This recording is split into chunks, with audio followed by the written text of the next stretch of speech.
उत्तराखंड की राजनीति में फिर से गर्मागर्म विवाद छिड़ गया। बीजेपी के पूर्व विधायक सुरेश राठौर की 2 शादियों को लेकर सवाल खड़े हो गए हैं। पार्टी इन्होंने नोटिस भेजा है और अनुशासन समिति मामले की जांच कर रही है। विपक्ष भी इस मुद्दे पर सख्त है। उत्तराखंड की राजनीति में एक बार फिर हंगामा मचा है। पूर्व विधायक सुरेश राठौर का एक वीडियो सोशल मीडिया पर वायरल हुआ था, जिसने सुर्खियां बटोर दी हैं। पूर्व विधायक सुरेश राठौर को उनका और उनकी महिला संबंधी से चल रहे विवाद और शादी के संबंध में जन सामान्य में हो रही तमाम चर्चाओं और पार्टी की धूमिल होती छवि को लेकर सवाल पूछा है। प्रदेश बीजेपी अध्यक्ष महेंद्र भट्ट ने इस मामले का संज्ञान लिया और पूर्व विधायक को 7 दिन के भीतर जवाब देने के लिए नोटिस भेजा है। मामले में बीजेपी का कहना है कि अनुशासन समिति मामले की जांच कर रही है और उचित कदम उठाएगी। पार्टी यह भी स्पष्ट कर चुकी है कि अमर्यादित आचरण को बर्दाश्त नहीं किया जाएगा।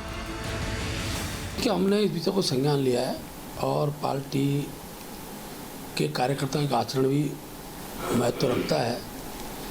तो जिस प्रकार से सुरेश राठौर जी ने समाचार पत्रों के माध्यम से, सोशल मीडिया के माध्यम से जो अपना आचरण प्रस्तुत किया, उससे पार्टी को एक प्रकार से वो पार्टी के सिद्धांतों के विपरीत था। इसलिए हमने उनको एक नोटिस जारी किया है, 7 दिन का जवाब मांगा है कि जिस प्रकार से महिलाओं से उनकी वार्ताएं अलग अलग सोशल मीडिया के माध्यम से आ रही हैं। फिर उत्तराखंड के अंदर जो यूसीसी लागू हुआ, यूसीसी के भी विपरीत एक पक्ष है, उस पर वो अपनी प्रतिक्रिया दे, उस भाव के साथ नोटिस जारी किया है और उनका उत्तर मिलेगा। उसके बाद जो भी कार्रवाई पार्टी उसके तहत करेगी, वो आगे भविष्य में लोग करेंगे।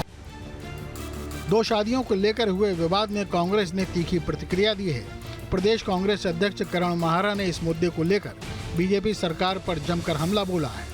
माहरा का कहना है कि सुरेश राठौर ने न सिर्फ सामाजिक तौर पर विवाद पैदा किया है, बल्कि यूनिफॉर्म सिविल कोड कानून का उल्लंघन भी किया है। उन्होंने आरोप लगाया कि बीजेपी ने इस मामले में केवल नोटिस भेजकर पल्ला झाड़ दिया है और सख्त कार्रवाई से बच रही है। लेकिन आज पता चला है कि भारतीय जनता पार्टी के संगठन ने एक नोटिस भेजा है कि आप 7 दिन के अंदर जवाब दें। क्या प्रेस कॉन्फ्रेंस झूठी थी या विवाद झूठा था? वो कहते 2022 में उन्होंने शादी की है, लेकिन जो हमारा कानून है, हिंदू विवाह अधिनियम, उसके तहत भी दूसरा विवाह अनैतिक है और आपराधिक कृत्य है। तो उसके बावजूद भी सुरेश राठौर को खाली एक नोटिस भेजना लोगों की आंखों में धूल झोंकना है और भारतीय जनता पार्टी जो नाटक कंपनी है, उसने फिर से एक नया नाटक जनता के लिए करके दिखाया है। पार्टी के नोटिस के बाद बीजेपी के पूर्व विधायक सुरेश राठौर देहरादून पार्टी कार्यालय पहुंचे। उन्होंने कहा कि मैंने नोटिस का जवाब दे दिया है, लेकिन जब उनसे 2 शादियों के सवाल किए गए तो उन्होंने जवाब देने से बचते हुए गोलमाल बात की। किसी ने क्या संज्ञान लिया, मैंने उसका जवाब लिखित में दे दिया। पार्टी प्लेटफॉर्म पे अपनी बात को रख दी। वर्ष 1980 से भारतीय जनता पार्टी का कार्यकर्ता हूँ। 45 साल पार्टी में काम करते हुए मंडल अध्यक्ष से लेकर जिलाध्यक्ष, भारतीय जनता पार्टी का 2 बार 3 बार मोर्चे का अध्यक्ष रहा हूँ, राष्ट्रीय महामंत्री रहा हूँ, 2 बार आयोग का उपाध्यक्ष रहा हूँ। कभी भी मेरे द्वारा भारतीय जनता पार्टी के विरुद्ध कभी कोई बयानबाजी किसी नेता के विरुद्ध नहीं की गई। मैं उस पर कुछ नहीं जानता। नोटिस मैं नहीं जानता, अमर्यादित भाषा का प्रयोग किया, इस बात का नोटिस है, उसका क्लेरिफिकेशन मैंने दे दिया।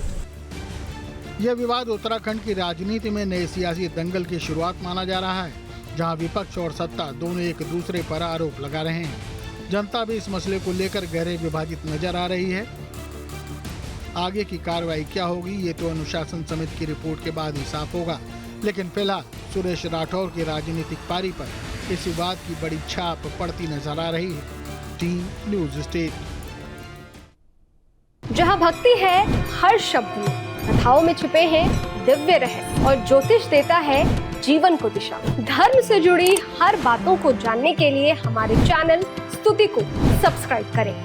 चैनल पर जाने के लिए इस लिंक पर क्लिक करें।